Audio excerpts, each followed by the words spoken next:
Welcome to Learn Bible Languages, where we explore God's Word in multiple languages to grow in faith and deepen your language skills.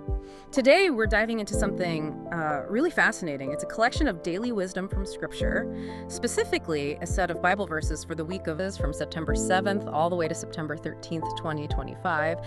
Okay, let's unpack this and dive right into Sunday's wisdom. We kick off with Isaiah 18, verse 3. In English it reads, "All ye inhabitants of the world and dwellers on the earth, see ye, when he lifteth up an ensign on the mountains, and when he bloweth a trumpet, hear ye." And the Spanish translation is pretty close. Vosotros todos los moradores del mundo y habitantes de la tierra, cuando se levante bandera en los montes, mirad, y cuando se toque trompeta, escuchad. It really mirrors that call. Yeah, it does, but it's more than just a call, isn't it? This verse, it subtly challenges how we think about when and how God communicates. It's not some whisper in a private room. It's a public declaration, like you said. A mountaintop ensign or bandera, a trumpet blast or trompeta. You just can't ignore it. Right, it's undeniable. Exactly. And this imagery, it urges us to look for divine signals, not just in our quiet times, but also in the big public events unfolding in the world. It's a call for everyone, all inhabitants, to see and hear. Demands universal attention. That's a powerful start. From that huge universal call, we then pivot to something incredibly personal, almost radical. Mark 10.21, Yeah. the English.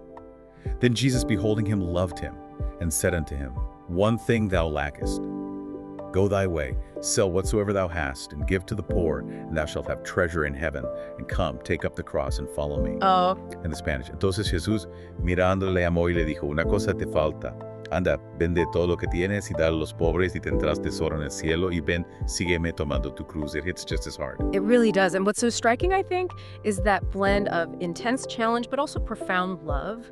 That phrase, beholding him loved him, or mirándole le amó, it sets this tone of deep compassion before the radical demand comes. Yeah, that's key. It's not judgmental. No. It feels like an invitation, doesn't it? Born out of love. And one thing thou lackest. Well, that's not just a casual suggestion. It's a call to completely reorient your priorities. Sacrifice the material stuff for treasure in heaven, and then take up the cross and follow me.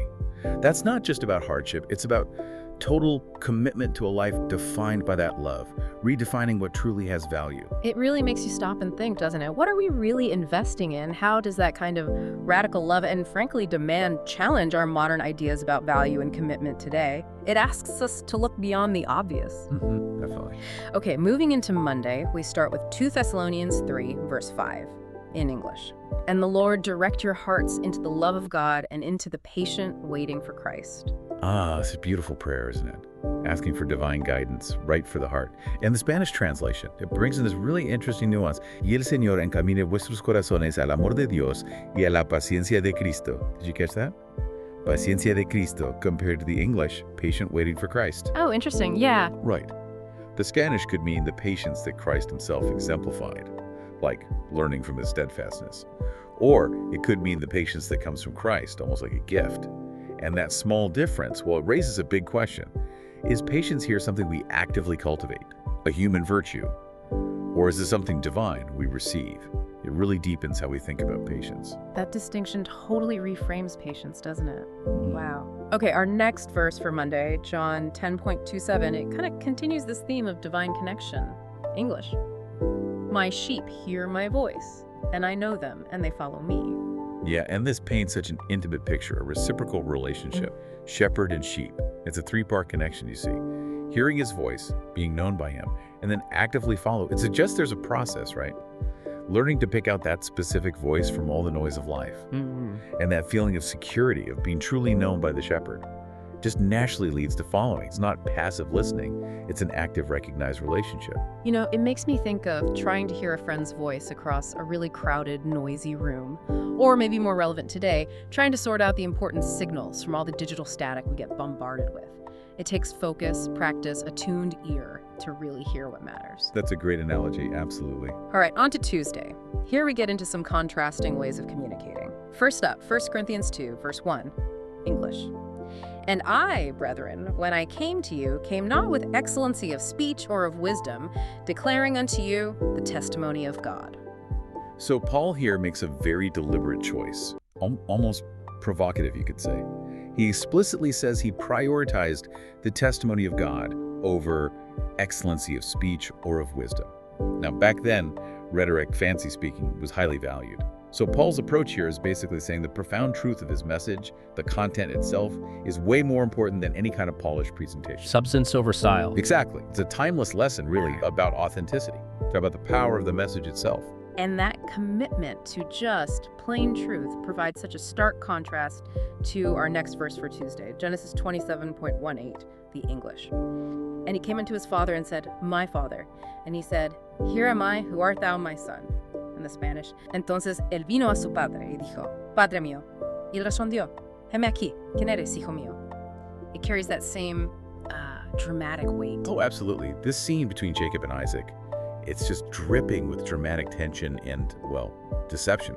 Isaac is blind, remember. He has to rely only on voice and touch. So that suspicious question, "Who art thou, my son?" it's loaded with uncertainty, especially when you put it right next to Paul's straightforward declaration of truth. Yeah, the contrast is huge. It really highlights what happens when words are used deceptively and how the receiver's situation, like Isaac's blindness, can totally change how things are understood, how trust works or doesn't work. It's a powerful counterpoint to Paul's focus on direct, unadorned truth. So these two Tuesday readings, they really show how easily words can build trust or, betray it. It all depends on intention and context. What do these contrasting styles mean for how we handle our own conversations today? Something to think about. Definitely. Okay, Wednesday. And here we find a sort of comforting rhythm of divine favor. Psalm 30, verse 5, in English.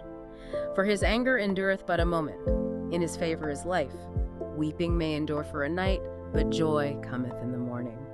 This song gives us such a powerful contrast in time, doesn't it?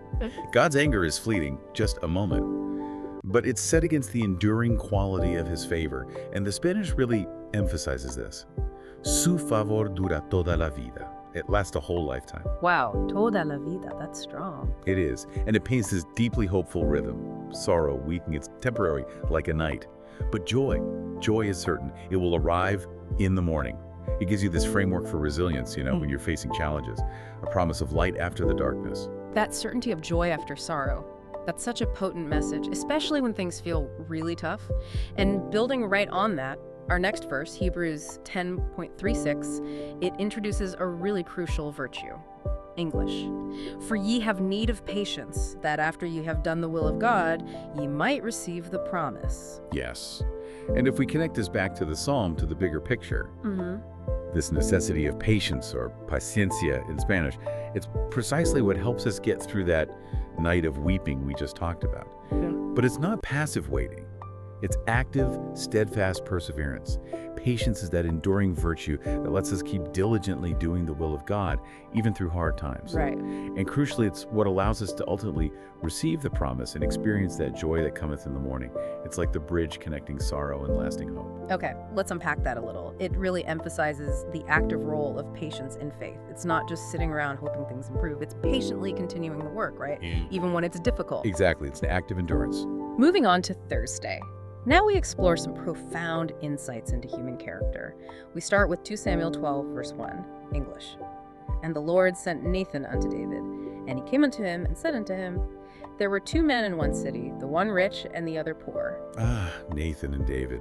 This passage shows the incredible power of storytelling, doesn't it? Using a story to convey truth, especially uncomfortable truth. Nathan's parable. It's not just a story, it's a brilliant setup. He doesn't just walk in and accuse King David. No, that probably wouldn't have gone well. Probably not. Instead, he crafts this narrative. It draws David in, lowers his defenses, and ultimately leads David to pronounce judgment on himself. It's just a masterful example of how indirect communication can sometimes have a really profound personal impact. That brilliant narrative setup, it contrasts so nicely with our next verse. Proverbs 31 says, and this one shifts from story to, well, a declaration, English. Who can find a virtuous woman, for her price is far above rubies? In the Spanish translation. Mujer virtuosa, quien la hallará, porque su estima sobrepasa largamente a las joyas preciosas. Same deep meaning there. Right. This verse really invites us to think about this concept, virtuous woman, mujer virtuosa. What qualities make up such immeasurable worth? Her price, or estima, is far above rubies. or piedras preciosas. Now, in the ancient world, rubies weren't just valuable monetarily. They symbolized royalty, power, prestige. Ah, okay. More than just cash value. Exactly. So saying her worth surpasses rubies isn't just about money. It's saying her intrinsic character, her actions, her inner strength. That's more valuable than any material thing, any status, any earthly power. It totally reframes what wealth really means.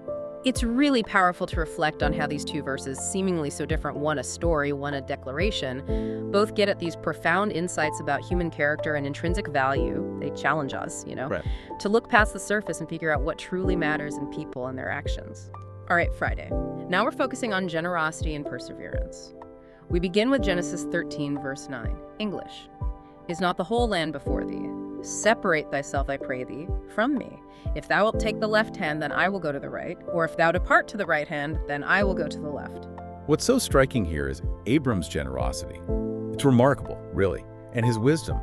He offers Lot the first choice of the land. He consciously puts peace, maintaining their relationship, ahead of his own personal gain. That's huge. It is. And this approach, it's incredibly effective for resolving conflict. It shows that sometimes being willing to yield, to give the other person the choice, leads to a much more harmonious outcome for everyone, better than fighting over resources. Right. It's a powerful lesson in maybe counterintuitive wisdom. That's definitely a lesson we could all probably use more often in our daily lives. Okay, next we have Galatians 6, verses 9 and 10. These build on that theme of consistent goodness. English 6.9. And let us not be weary in well-doing, for in due season we shall reap if we faint not. Spanish 6.9. No nos cansemos, pues, de hacer bien, porque a su tiempo segaremos, si no desmayamos. Then English 6.10. As we have therefore opportunity, let us do good unto all men, especially unto them who are of the household of faith. And Spanish 6.10. Así que, según tengamos oportunidad, hagamos bien a todos, y mayormente a los de la familia de la fe. These verses connect so well with Abram's example, don't they? That consistent goodness, even when there's potential conflict, the call to not be weary in well-doing, it emphasizes sustained effort, keep doing good. And there's a promise attached. You'll reap rewards in due season if you faint not, if you don't give up. Right, the perseverance piece. Exactly. And then verse 10 broadens the scope.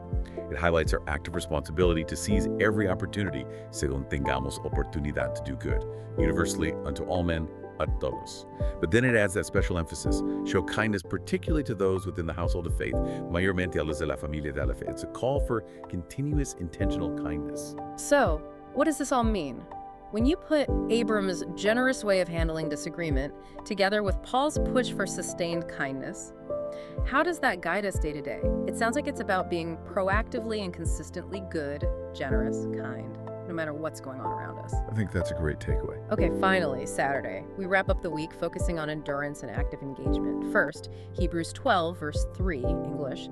For consider him that endured such contradiction of sinners against himself, lest ye be wearied and faint in your minds. Yeah, this verse gives us a really critical instruction. Consider him that endured, and the purpose is spelled out right there, to stop you from becoming wearied and faint in your minds. It teaches us that actively reflecting on the ultimate example of perseverance, Jesus enduring such contradiction of sinners, that act of considering can powerfully boost our own resolve, our mental strength, when we face life's challenges and contradictions.